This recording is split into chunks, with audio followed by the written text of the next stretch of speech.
Pinapaunlakan araw. tayo ni Attorney Salvador Panelo, isa sa mga Filipino lawyer ng dating Pangulong Duterte. Attorney Panelo, Igan at Connie, magandang umaga. Good morning po. Good morning.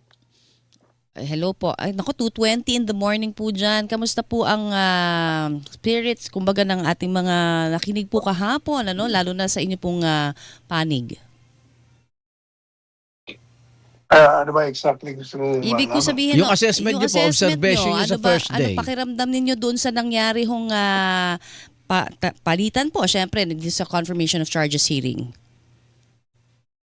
Well, yung po mga taga-usig ay inulit lamang nila yung mga naratibang matagal na nating naririnig na batay sa espekulasyon, aligasyon, hearsay, na wala namang ebidensya na paulit-ulit nilang ipinapahayag sa publiko na di man may kasalanan ng dating Presidente Duterte. Mhm. Sa panig naman ng depensa, bawat punto na inilatag ng kabila ay maliwanag ng abogado ng dating Presidente Duterte. At ito ay, sa tingin ko, ay napakaklaro para maunawaan ng mga hukom na nanonood at nakinig sa kanilang. Mhm. So satisfied ho kayo doon sa mga nasabi po kahapon ng abogado Attorney po, Kaufman. Attorney Kaufman po. Hello, Attorney Salvador Panelo. Hello.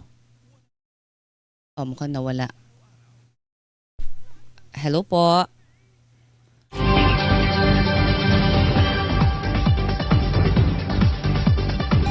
Oras natin, alas 9:23. Babalikan po natin si Attorney Salvador Panelo, dating Chief Presidential Legal Counsel po. Nandiyan na ba? Ayan na. Hello po, Attorney. Naputol Hello? po tayo. Hello po, opo. So satisfied po kayo, Attorney Panelo, doon? Mahina dating nyo, ha? Okay. Wala akong marinig halos. Okay. Yung naratibo po ni Attorney Kaufman, sabi ni Maring Connie, satisfied naman po kayo, Attorney? Okay, na sinabi ko ay bawat punto na at issue na nilatag ng prosecution ay sinagot ng abogado ni Okay. Presidente Duterte at ito ay maliwanag. Mhm. Pero paano ho ang yung reaction naman doon sa sinasabi po na lahat pinapresenta ho ng prosecution galing mismo sa bibig daw ng ating dating Pangulo? Mga video clips. Mga video clips at hindi Nako, mai-deny na utos nga niya yon. Yun nga ako natatawa kasi yun yung mga presentasyon na yun ay parang ipinapakita nila na yung lahat ng mga sinabi ni Presidente Duterte ay may bahid lahat ng katotohanan. Ay gaya ng pinaliwanagan ng depensa, ito ay karamihan dito ay hyperbole. At itong estilo ng Presidente Duterte, kahit nung siya ay law student pa, abogadong bata pa, piskal, hanggang naging mayor. Kung baga, ganun ang kanyang estilo, blaster na tinatawag. At yun ay ginagamit niya lang upang takutin yung mga kriminal. At saka palagi nilang paulit-ulit na sinasabi, yung mga pinalabas nila noon, na kill, na patayin. Oo. Ang problema ko sa kanila, at yung hindi man nakakaintindi sa estilo ng pananalita ni Presidente Duterte, literal nilang kinukuha yung salitang kill.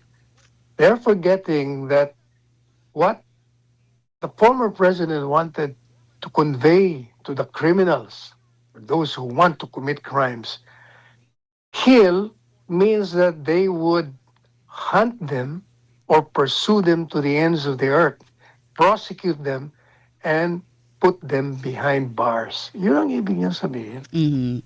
Pero may mga namatay ho eh. Naintindihan ba ng mga pulis niya yun? Oh, siguro naman. Dahil ito Eh, naman ating mga pulis, may mga pinag-aralan yan. At saka napakaliwanag. Meron siyang policy statement na palaging itinatago ng maraming ah, lumalapastangan sa katauhan ng dating Presidente Duterte. Mm. Yung kanyang SONA, sinabi niya ron, nasusuportahan niya ang mga pulis, lahat ng mga law enforcement agents, kung ito ay ipatutupad ang batas. Subalit, pag ito ay nagkaroon ng pang-aabuso, sinabi niya na there will be hell to pay. Yun ay maliwanag yan at lahat ng mga salita ni Presidente Duterte, palaging merong ganun sa hulihan eh. Mm. Hindi nila sinasama yun. But do you agree dun sa sinasabi po na, syempre as president, everything that the president says, di ba, becomes policy. Kaya dapat yung mga ganong salita maging maingat. At hindi ho daw yun yung nangyari. At Gaya nga ho ng sinabi ko sa inyo, estilo ni Presidente Duterte yun. Yun ang kanyang style. At ito ay napaka-epektibo. Kaya nga ho, marami, kaya nasira niya yung sindikata ng droga to the minimum. Kung hindi niya ginawa yun, wala. O tingnan niyo ngayon. Tingnan mo meron tayong presidenteng malumanay, hindi nagsasalita. Kung magsalita, kumbaga, walang tapang. O kaya, yan, bumalik ang sindikato ng mga droga. Okay. May sinabi si Atty. Kaufman, Atty. Panelo na ipapanalo niya ito. May ebidensya siyang hawak na magbabaliktad no, sa mga akusasyon. Pero sinabi din niya na hindi na raw umaasa si Pangulong Duterte. Anong reaksyon mo doon?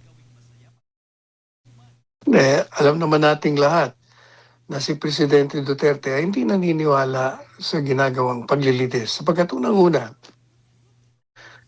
yung kanyang pinupuntong walang jurisdiction, talaga namang totoo yun. Sa katunayan, ako naman bilang isang abogado at bilang nagmamasid, maganda ang presentasyon ng depensa, pero ang sinasabi ko kahapon sa lahat ng mga nagtanong sa akin, irrelevant na nga sa akin ngayon yung ginagawang hearing. Sapagkat nakakalimutan ng International Criminal Court na hanggang ngayon ay hindi po nila nare-resolve with finality yung issue ng jurisdiction. Naglatag na sila ng hearing, kanya ng confirmation of charges, pero hindi pa nagkakaroon ng tunay at pinal na resolusyon na talagang sila ay walang jurisdiction. Ang niresolve lang nila na hanggang ngayon nga hindi pa rin pinal, yung pong issue ng jurisdiction na sinasabi ng depensa na umalis na ang bansa bilang miyembro. Pero ang sinasabi naman ng ICC ay may residual obligation kayo. Pero yung residual obligation, mali din ang kanilang interpretasyon kasi pinagpipilitan nila na under the residual obligation principle, nag-imbestiga raw sila bago kumalas. Pero yun yung investigasyon na sinasabi nila ay para alamin kung meron silang jurisdiction under the principle of complementarity. Yun ang pinakamahalaga. Hindi po nila sinusunod yon sapagat ang lahat ng bansang miyembro ay magkakaroon lamang ng pagkakataon na pumayag na makapasok sa kanila ang ICC kung ito'y walang kakayahan na usigin ang mga nag-commit ng crimen against humanity, genocide, war crimes, and war of aggression. Hindi po nila na patunayan yon sapagkat ang Pilipinas sa ating bansa ay may kakayahan na pakalusog. Pinakulong natin 2 presidente, pinakulong natin 2 senador. Ngayon may isang senador na naman nakakulong. Sinipa natin ng isang presidente dahil po sa mga ginawa nilang kasalanan sa bayan. Libo-libo ang nilitis natin, libo-libo ang pinakulong, libo-libo hanggang ngayon ay nililitis ang mga iba. Hindi po ba yan ay sapat na katibayan na meron tayong malusog na sistema legal? Bakit pumapasok ang ICC? Naging meron tayong kakayahan. Pero sabi ho Ibig sabihin, nilalabag nila ang Rome Statute na lumikha sa kanila na siyang nagbigay ng kanyang doktrinang yan. Pero sabi ho ni Ombudsman Remulla, as we quoted dun sa pahayag po ng prosecution, wala na daw ebidensya talaga hong kumbaga na natanggal lahat ng pwedeng ebidensya makapagturo doon sa mga perpetrators. Hindi ho totoo yan. Paano mo magiging walang ebidensya? Nandyan lahat ang mga dokumento. Gaya nga ho na sabi ni Presidente, puro kayo sinasabi yung 30,000 ang pinatay ko. Nasaan ang listahan? Mawawala ho ba yung listahan na yun? Kung meron nga 30,000 pinatay? At syempre meron kasi may mga biktima. Di sana sinumitin nila. O itong pinatay. Nasaan po yan? Ang tanong, kailan nangyari yan? Sino ang mga pulis na gumawa niyan? Sa anong kalakaran nangyari yan? Under what circumstances did these killings happen? Wala po eh. Yan pong si Rimulya, yan hindi ba Department of Secretary ng Justice dati, ngayon Ombudsman.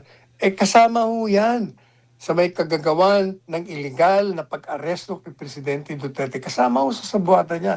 Kaya natural, yan ho ang sinasabi nila. Noong panahon, sinasabi na wala, hindi mauusig si Presidente Duterte sapagkat Presidente, makapangyarihan. Biro nyo, hanggang ngayon sinasabi makapangyarihan. Sa lahat ng makapangyarihan, nakakulong ito. And then, 3 taon na siya ay bumaba sa katungkulan, pero ang administrasyong Marcos Jr. ay hindi pa rin mausig si Presidente Duterte. Isang tao, isang Pilipino, na nagkamit ng krimen laban sa kapwa niya Pilipino, di umano, at sa bansang Pilipino, pero isinuko nila, pinatapon sa hig, pinakulong at gustong litisin ng mga dayuhan. Alright. Okay. Attorney Panelo, isa na lang bago ko na bibitawan, para makapagpahinga ka na rin. Nasaan si Attorney Harry Roque? Ba't wala sa list of lawyers? Ba't ho akong tinatanong nyo? Aba, ikaw. Sino ba ang lumika ng team ng mga Pilipino? Di ba? Mukhang mali yata ang taong tinatanungan nyo. Hindi, tama naman kasi sa mga nagdaang interview sa'yo, lagi ka may puna kay Attorney Roque. Kaya tinatanong ko baka may alam. Wala akong pinupuna sa kanya. Pag ako tinatanong na ang sagot ko, ang pakwela, sino ba siya? Yun nga. Yun nga. Okay, sige po. Wala ako sinang Kala ko namimiss mo eh. Balik na po kayo sa tulog. Pasensya na. Baka kayo nakamimiss. Siguro tawagan nyo. Salamat po sa oras. Okay.